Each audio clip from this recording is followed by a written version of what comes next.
Oui, en effet, c'est il y a une demi-heure tout juste que nous apprenions la mort de Francis Hughes, 25 ans, donc le deuxième gréviste de la faim de l'IRA à avoir donc être mort des suites d'une très longue grève de la faim, près de 60 jours de grève pour Francis Hughes. Vous savez que Bobby Sands était mort il y a tout juste une semaine des suites d'une grève de la faim qui avait duré 66 jours et qui était destinée, comme dans le cas de Francis Hughes et de deux autres détenus de l'IRA dans la prison de Maz, à obtenir le statut de prisonnier politique et non pas de détenu de droit commun. Francis Hughes est donc mort il y a tout juste une demi-heure. Vous vous souvenez sans doute de ce journal que nous vous présentions de Belfast le 2 mai. À ce moment-là, Maurice Werther et nos équipes avaient rencontré les parents de Francis Hughes. C'était donc il y a une semaine tout juste.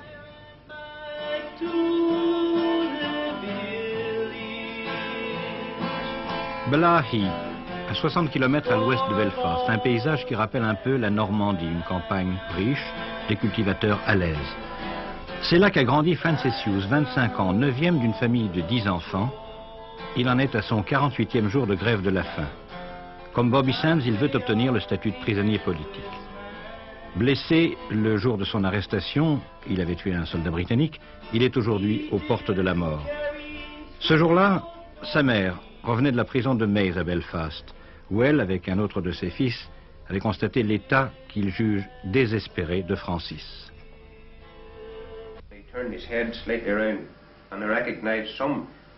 Il y a 3 semaines que je ne l'avais pas vu et j'ai eu du mal à le reconnaître.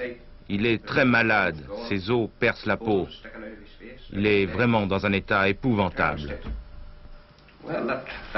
Tous dans la famille, père, mère, frères et sœurs, tous soutiennent totalement Francis, même s'il doit mourir. Maureen, la sœur infirmière, 29 ans, dit: J'y étais hier. Je l'ai vu presque mourir. Et moi qui suis infirmière, qui essaie tous les jours de sauver des vies, je n'ai pas pu dire à Francis d'abandonner. Ce serait mal, ce serait un affront à sa dignité. Et avec nostalgie, ils revivent leurs souvenirs d'enfance, les bons et les mauvais souvenirs. Noreen raconte comment les soldats britanniques, qui connaissaient les sentiments de Francis, le harcelaient toutes les nuits, tapant du canon de leur fusil à la fenêtre de sa chambre, donnant des coups de crosse à la porte. Et ils le battaient parfois. Depuis 4 ans, Francis était hors la loi. En fuite, il se cachait pour lutter contre ceux qu'il considère comme l'occupant britannique. Ces 4 ans furent comme de longues funérailles, dit Noreen. Parmi les bons souvenirs de jeunesse, l'arbre que Francis a planté et qui doit perpétuer sa mémoire, un sycomore qui bourgeonne aujourd'hui et qui va refleurir. Et donc, 10 jours après ce reportage, Francis Hughes mourait. Je vous rappelle qu'il y a 2 autres grévistes de la faim en prison, dans la prison de Maz, depuis déjà près de 40 jours. Le cycle devrait donc continuer. Et on a appris récemment que d'autres militants de l'IRA entendaient continuer ces grèves de la faim en manière de protestation. Un comité de défense des prisonniers politiques irlandais a appelé à une manifestation demain devant l'ambassade de Grande-Bretagne à Paris. France, Mitterrand président, mais Giscard toujours à l'Élysée. Tout doucement, l'alternance se met en place, sans heurts. Demain, à nouveau un conseil des ministres à la présidence, mais sans ordre du jour préétabli. Ce ne sera pas le dernier, il y en aura encore un le 20. Raymond Barre a d'ailleurs été chargé par Valéry Giscard d'Estaing d'établir un document décrivant de manière très précise l'état économique et social de la France à la fin avril 81. Le Premier ministre le présentera lors de ce dernier conseil et il déjeunera avec Valéry Giscard d'Estaing demain. Tout cela laisse donc à penser que la passation de pouvoir n'aura pas lieu avant le 24-25. En attendant, François Mitterrand reçoit déjà de l'Élysée l'essentiel des informations en provenance de l'étranger, et puis les dossiers sur la défense, et ce grâce à un système de transmission entre la rue du Faubourg Saint-Honoré et la rue de Bièvre. C'est là que nous rejoignons Bernard Pradino et Jacques Berlino. Devant le domicile de François Mitterrand, les agents de police sont déjà en tenue protocolaire, gants blancs et fourragères à l'épaule. Les journalistes aussi sont là pour suivre la journée du président élu. Première visite, celle de Mário Soares, le leader du Parti socialiste portugais. À 11h30 ce matin, François Mitterrand, très détendu, rend visite à ses voisins. L'occasion d'échanger quelques mots très simples. Devant les gens rassemblés au bout de la rue, il fait écarter la barrière pour un petit bain de foule improvisé.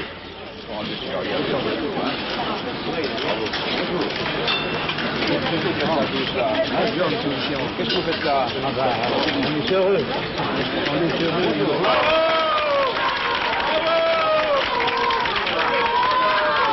Vous attendez comme ça? Non, restez tranquillement, hein. Il est accompagné de François de Grossouvre, l'un de ses plus proches amis. Et puis commence le défilé des conseillers et amis politiques. D'abord, Michel Joubert. On peut entrer quand même. On peut vous demander ce que vous êtes venu dire à François Mitterrand? Rien du tout, je viens de voir. Et puis Jean-Pierre Chevènement, Jacques Delors, le spécialiste des affaires sociales, Jacques Attali, le conseiller économique. Autant de visites entrecoupées de bouquets de fleurs envoyés par des amis ou des associations. C'est Gaston Lefebvre.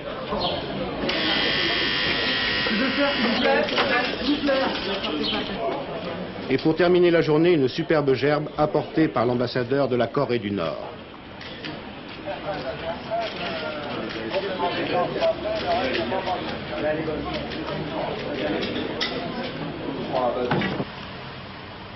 Pendant ce temps-là, au 6 rue de Solferino, près du siège du PS, mais pas dans ses locaux, première réunion en fin d'après-midi de l'antenne présidentielle mise en place par M. Mitterrand.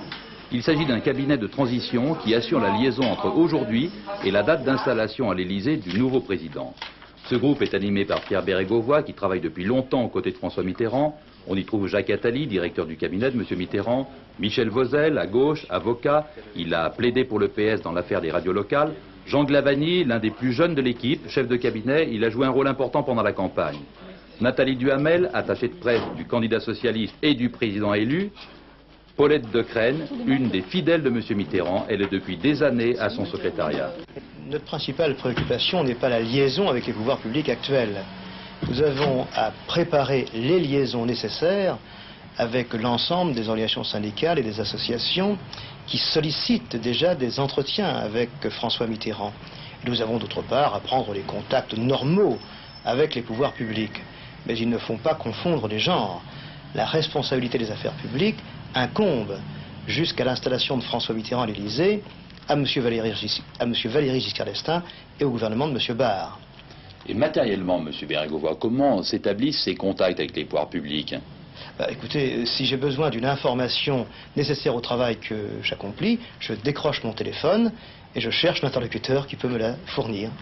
Le travail de cette antenne présidentielle s'achèvera lorsque le nouveau président entrera à l'Élysée. D'ici là, M. Mitterrand lui-même ne fera pas de déclaration, en tout cas pas avant la prochaine proclamation officielle des résultats. Il assistera demain à la réunion des groupes socialistes de l'Assemblée nationale, du Sénat et de l'Assemblée européenne de Strasbourg. Du côté de la majorité parlementaire maintenant, après les déchirements d'hier, certains ont essayé de mettre du miel sur les blessures. Ainsi, Michel Debré a trouvé dérisoire et suicidaire les prises de position de ces dernières heures. Il est indispensable, a-t-il dit, qu'intervienne l'effort nécessaire à l'efficacité de l'action. Les députés UDF cet après-midi ont souhaité une entente avec le RPR. Le RPR, dont le secrétaire général Bernard Pons a dit que le temps n'était ni à l'amertume ni aux récriminations. Daniel Brem a suivi toute cette journée. On a hissé cet après-midi dans les groupes RPR et UDF le drapeau de l'unité. On a accompli un pas en direction les uns des autres. Et c'est ainsi que l'on a souhaité des deux côtés l'élaboration d'un pacte de la majorité. Mais ces déclarations qui vont dans le même sens ne sont pas encore l'amorce d'un ciel complètement sans nuages. À l'UDF, on se déclare décidé à tourner la page et à ne plus vouloir parler du passé. Plusieurs députés, comme M. Ligaud ou M. Gingres, ont regretté pour leur part les propos fratricides tenus la veille par leur leader. Si nous n'y mettons pas fin, ont-ils dit, nous subirons dans nos circonscriptions un phénomène de rejet. Et M. Chineau, le président du groupe UDF, a pris acte du désir de ses députés de lui voir sans délai rencontrer son homologue, M. Claude Labbé, le président du groupe RPR. Ils estiment indispensable qu'une entente dynamique soit créée entre les différentes tendances de l'actuelle majorité parlementaire. À cette fin, ils me demandent, comme président du groupe UDF, de rencontrer mon homologue Claude Labbé, président du groupe RPR, dans les meilleurs délais. Cette rencontre, à mes yeux, doit conduire, d'une part, à l'élaboration d'une plateforme d'action pour une majorité libérale et sociale, d'autre part, à l'examen des modalités pour chaque circonscription.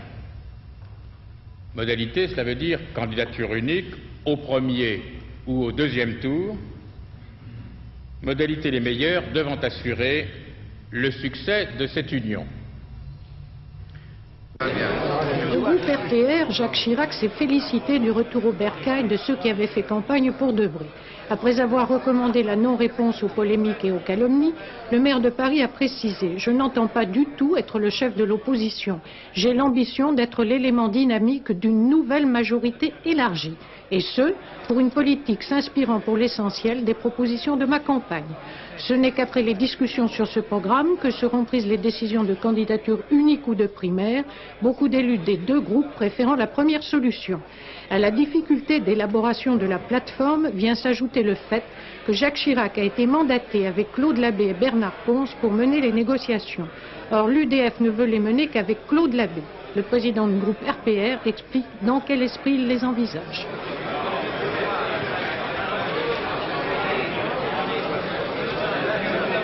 Dans l'esprit non pas d'une contestation de la légitimité du président de la République qui a été élu dimanche dernier, mais sans nous tromper un seul instant d'adversaire, de proposer une majorité nouvelle.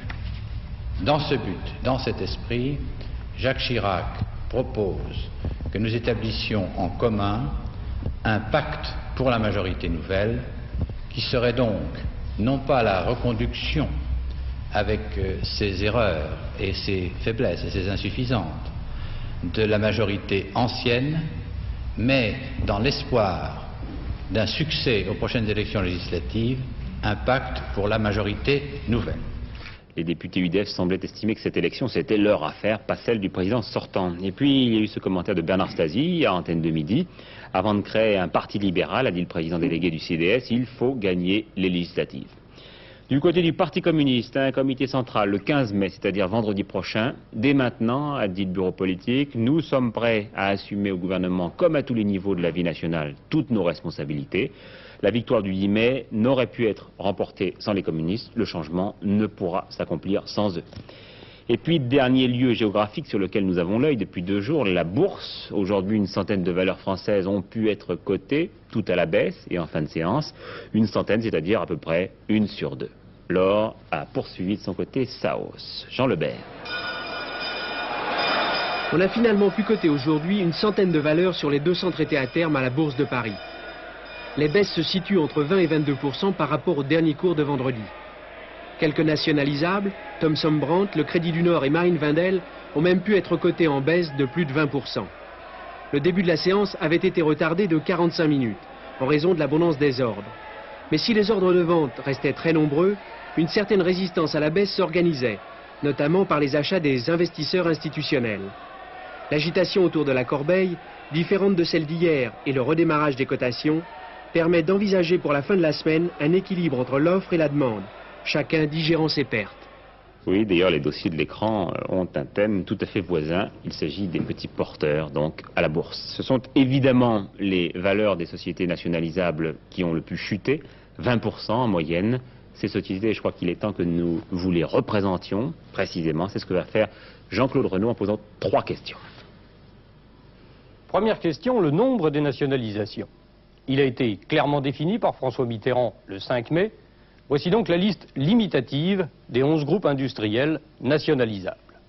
Dassault, numéro 2 de l'aéronautique, Roussel-Uclaf, numéro 2 de la parachimie, Rhône-Poulenc, numéro 1 de la chimie, ITT France, c'est-à-dire les filiales françaises du trust américain ITT, Thomson Brandt, numéro 1 de l'électroménager et de l'électronique grand public, C2I Honeywell Bull, premier constructeur français d'ordinateurs, Péchinet Eugene Kuhlmann, numéro 1 de l'aluminium, Saint-Gobain Pont-à-Mousson, numéro 1 du verre plat, entre autres activités, la CGE, la compagnie Générale Électrique, numéro 1 de l'équipement électrique, Usinor et Sassilor, les deux géants de la sidérurgie, et enfin la branche armement de Matra.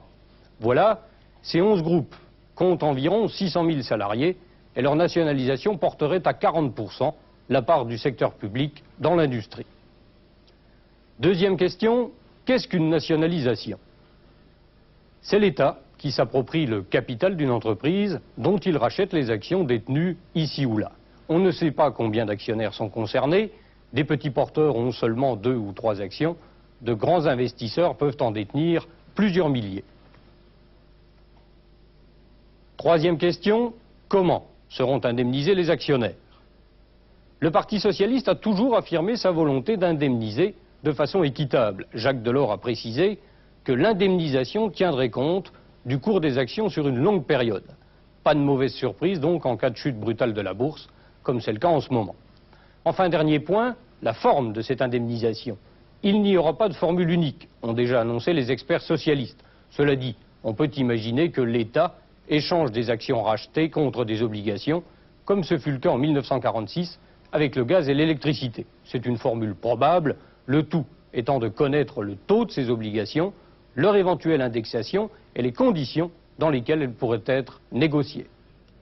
En relation avec ces phénomènes boursiers, il y a toujours le problème d'une éventuelle évasion des capitaux. Vous savez qu'un certain nombre de décisions ont été prises aux frontières. La CGT estime que ce contrôle douanier est encore insuffisant. Alors comment peut-on concrètement faire passer des capitaux à l'étranger? Eh bien, il y a quelques mois, Pierre Fauque et Jacques Douai avaient mené l'enquête. Un mécanicien a droit passer des pièces d'or dans le tube de sa motocyclette et les perdait en cours de route. Depuis moi, je suis là, jusqu'à Annemasse, où on les ramassait sur la route. Suisse, pays de l'argent, des capitaux et des coffres-forts. Tellement de coffres-forts qu'à Genève, à force de creuser jusqu'à 5 étages souterrains, les banques ont mis en péril les fondations de certains immeubles. Le contrôle des changes, nous, on ne connaît pas. Si des gens honorables viennent déposer de l'argent chez nous, on tâche de le gérer le mieux possible. Alors du reste, sachez une chose, c'est qu'ils refichent le camp immédiatement à l'étranger parce qu'on est beaucoup trop petits. Si on le gardait ici, ça ferait une inflation formidable. On le place à New York, on le place à Tokyo, on le place un peu partout, on le place même beaucoup en France. Le simple passage en voiture se fait encore assez fréquemment, les sommes passées ne pouvant apparaître dans aucune comptabilité ou compte bancaire, puisque dans presque tous les cas, il s'agit d'argent ou de valeurs détournées au fisc. Les techniques de transfert de fonds en Suisse se font aujourd'hui sous des formes évoluées et affûtées, avec des méthodes modernes par l'intermédiaire de sociétés et de transactions commerciales, et en principe sous le couvert des banques. Un des exemples de ces transferts de fonds, le système de la sous-facturation. Prenons l'exemple d'un industriel qui vend une machine à 150 000 francs. C'est le prix qui est convenu avec le client étranger, dans un pays étranger qui n'est pas la Suisse. L'industriel français va facturer cette machine au prix de 50 000 francs à une société suisse fantôme. Et celle-ci facture 150 000 francs au client étranger, le prix convenu. Et le client étranger paye 150 000 francs à la société suisse, laquelle répartit le prix en 50 000 francs à la société française et 100 000 francs qui vont à un compte dans une banque suisse, mais à un compte secret qui est le compte personnel du PDG de la société française. Et ce type d'opération peut se faire par des banques nationalisées? Je ne peux pas directement répondre à cette question, mais je peux dire en général, tout le monde trempe dans cette affaire-là. En réalité, nous sommes des technocrates ou des techniciens, plus modestement, qui exerçons une profession. Au plan international, nous finançons des multinationales, c'est clair. Nous aidons à leur transfert de fonds, mais en cela, nous sommes essentiellement des techniciens. Je ne crois pas qu'il y ait à faire de confusion de plan entre le politique et l'économique, en l'occurrence. Il y a en Suisse plusieurs milliards de francs français. Il est évidemment difficile de connaître la somme exacte. Toutes les pratiques de passage et transfert de fonds ne sont pas à la portée de n'importe qui. Avant de commencer, il faut au moins posséder les millions nécessaires. Le fisc et la douane française tentent tant bien que mal de résorber cette hémorragie de capitaux. Cela est gênant pour les possesseurs de comptes, bien sûr, et dans certains cas, il faut savoir, même pour des fonctionnaires en exercice, jusqu'où ne pas aller trop loin. Certains partis politiques, certains hommes politiques auraient, dit-on, des comptes en Suisse. Y a-t-il beaucoup, parmi les clients du BS, de non-politiques français? Personnellement, je n'en connais pas. Le fameux secret bancaire, un des arguments majeurs du paradis fiscal suisse, n'est pas près d'être percé. 3 syndicats des impôts, Force ouvrière, CFDT et Autonomes, ont dénoncé aujourd'hui la multiplication des rappels d'impôts au lendemain de l'élection. Dernier dossier que nous ouvrirons aujourd'hui, celui de la peine de mort, car l'élection d'un président socialiste change bien des choses en la matière. Réécoutez tout d'abord sa position telle qu'il l'exprimait dans Carte sur table. Dans ma conscience profonde, qui rejoint celle des églises, l'Église catholique, les églises réformées, la religion juive, la totalité des grandes associations humanitaires, internationales et nationales. Dans ma conscience, dans le fort de ma conscience, je suis contre la peine de mort. Et je n'ai pas besoin de lire les sondages qui disent le contraire. Une opinion majoritaire est pour la peine de mort. Eh bien moi, je suis candidat à la présidence de la République et je demande une majorité de suffrages aux Français, mais je ne la demande pas dans le secret de ma pensée. Je dis ce que je pense, ce à quoi j'adhère, ce à quoi je crois, ce à quoi se rattachent mes adhésions spirituelles, ma croyance, mon souci de la civilisation. Je ne suis pas favorable à la peine de mort. Une prise de position sans ambiguïté qui a pour première conséquence une quasi-certitude pour Philippe Maurice et les 4 autres condamnés à mort dans les prisons françaises. Pas d'exécution, et cela concerne essentiellement Philippe Maurice puisqu'il n'avait, lui, aucun autre recours possible que la grâce. Paul Lefebvre. Oui, son pourvoi a été rejeté par la Cour de cassation, mais un autre pourvoi a été formulé sur le plan administratif, celui-là au Conseil d'État. D'ailleurs, l'arrêt sera rendu vendredi. Mais de toute manière, la dernière étape de la procédure de grâce présidentielle n'a pas été franchie puisque le président en exercice n'a pas reçu les avocats de Philippe Maurice. Reste à savoir s'il le fera d'ici la fin de son mandat. Personnellement, je le crois pas. Alors l'opposition de François Mitterrand à la peine de mort place donc la France dans la même situation finalement que la Belgique, c'est-à-dire que la peine de mort est inscrite dans la loi, mais n'est pas appliquée. Cette situation quelque peu ambiguë ne peut être résolue que par un vote de l'Assemblée et du Sénat. Pour l'instant, le Sénat, on le sait, n'est pas très favorable à l'abolition. Quant à l'Assemblée, elle sera ce qu'on verra. Ce qui est sûr, c'est que les socialistes et les communistes ont toujours été partisans d'un grand débat sur la peine de mort avec vote. Alors vous le voyez, le président élu se trouve donc dès maintenant confronté à un problème de fond, c'est-à-dire, comme vient de le signaler, une opposition publique majoritaire favorable à la peine de mort, et lui, détenteur d'ailleurs d'un droit de grâce qu'il veut moduler ou même supprimer, et lui opposé à la peine capitale pour des raisons d'ordre moral et philosophique qu'il n'a jamais dissimulées. Edmond Maire à Ouest France, nous ne voulons pas d'une poussée salariale incontrôlée qui rendrait impossible les changements en profondeur. Georges Segui a eu à peu près les mêmes propos sur RTL tout à l'heure. Comme prévu, la démission du général de Boissieu, grand chancelier de l'Ordre national de la Légion d'honneur et chancelier de l'Ordre national du mérite. À l'Élysée, on indique qu'elle est motivée par des raisons personnelles, mais on sait que le général de Boissieu avait annoncé qu'il démissionnerait de son poste en cas de victoire de François Mitterrand. Il ne voulait pas honorer un homme qui, je le cite à nouveau, avait insulté son beau-père, le général de Gaulle. Le général de Boissieu sera reçu demain par Valéry Giscard d'Estaing. Enfin, toujours de nombreux messages de félicitations sur le bureau de François Mitterrand. Le dernier est signé de Fidel Castro. Le secrétaire américain à la Défense a fait savoir que cette élection ne devrait pas changer les relations franco-américaines dans le domaine de la défense, relations qualifiées d'excellentes par Washington. Et j'ajoute que Ronald Reagan a adressé une lettre à Valéry Giscard d'Estaing dans laquelle il lui exprime son respect et son admiration pour la stabilité sans précédent qu'il a apportée à la France et pour le renforcement d'alliances des pays occidentaux auxquels il a contribué. Tout cela nous conduit à parler de ce qui s'est passé aujourd'hui à l'étranger, à commencer par le Liban. Aujourd'hui, des missiles syriens ont été tirés contre des avions israéliens, ces fameux missiles SAM, que Patrick Derrien et Philippe Rochaud avaient réussi à filmer il y a quelques jours. Aujourd'hui, on était au bord de la guerre entre la Syrie et Israël, avec comme champ de bataille la dépression de la Beka au centre du Liban, puisque pour la première fois depuis le début de la crise entre Damas et Jérusalem, ces fameux missiles SAM-6 de l'armée syrienne ont été tirés contre les avions de chasse israéliens qui chaque jour sillonnent le ciel du Liban. Pas d'avions abattus, dit Jérusalem, mais ces missiles sont redoutables. On l'a vu pendant la guerre du Kippour en 73.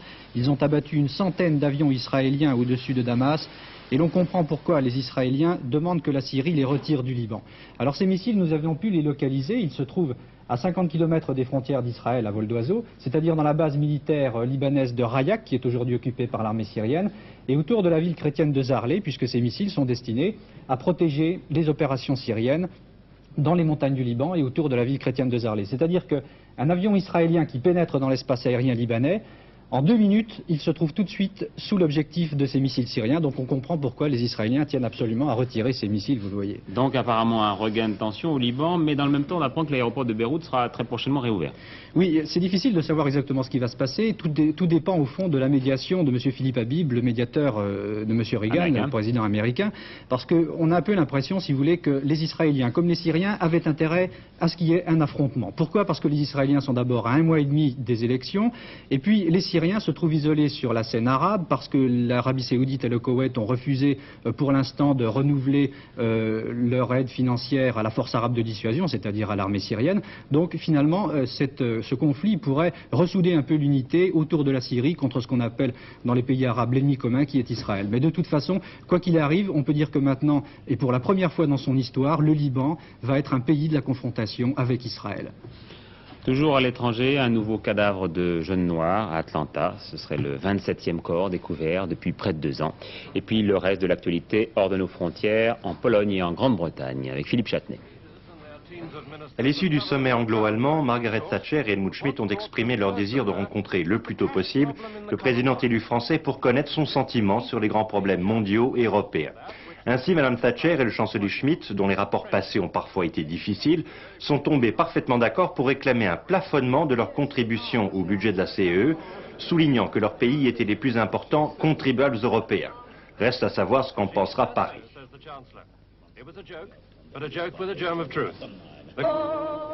Plusieurs milliers de paysans privés venus de toute la Pologne ont défilé aujourd'hui dans les rues de Varsovie jusqu'au tribunal administratif pour assister à l'enregistrement officiel du syndicat Solidarité Rurale.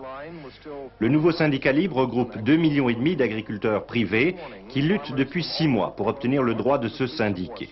La décision positive des autorités était attendue, mais elle marque une étape importante du renouveau de la société polonaise. Elle constitue aussi une nouvelle preuve du poids de l'Église qui s'était engagée à fond aux côtés des paysans. Et puis on pourrait presque intégrer dans ces informations essentielles en provenance de l'étranger la mort de Bob Marley, décédé à Miami des suites d'un cancer à l'âge de 36 ans. Car Bob Marley, c'était beaucoup plus que le reggae, beaucoup plus qu'une musique déjà très prisée en France, c'était le peuple jamaïcain dans son entier, ses espoirs et ses souffrances.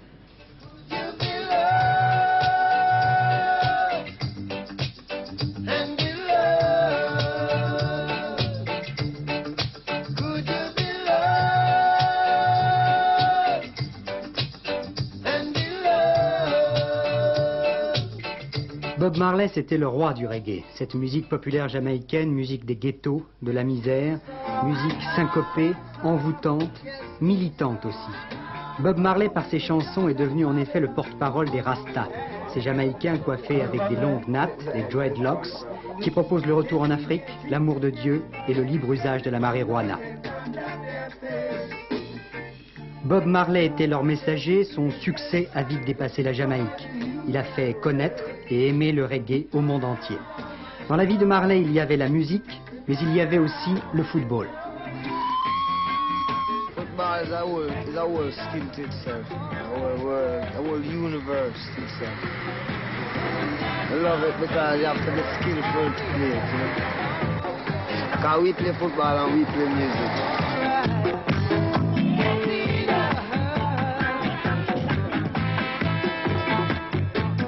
I need that. Why? Freedom. Football is freedom.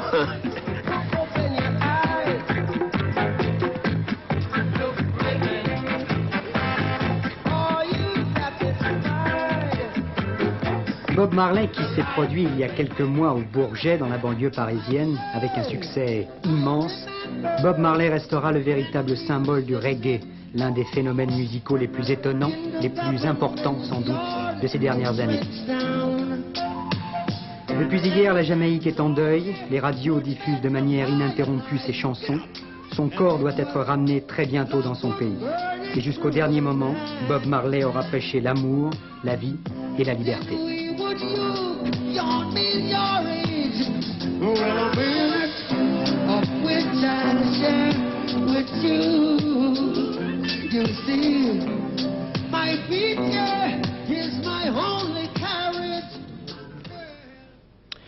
Un nouveau journal, Stop, l'information autrement, tout en images et en photos. Avec vous maintenant, mon cher Alain, lorsque vous aurez réglé votre micro, la météo.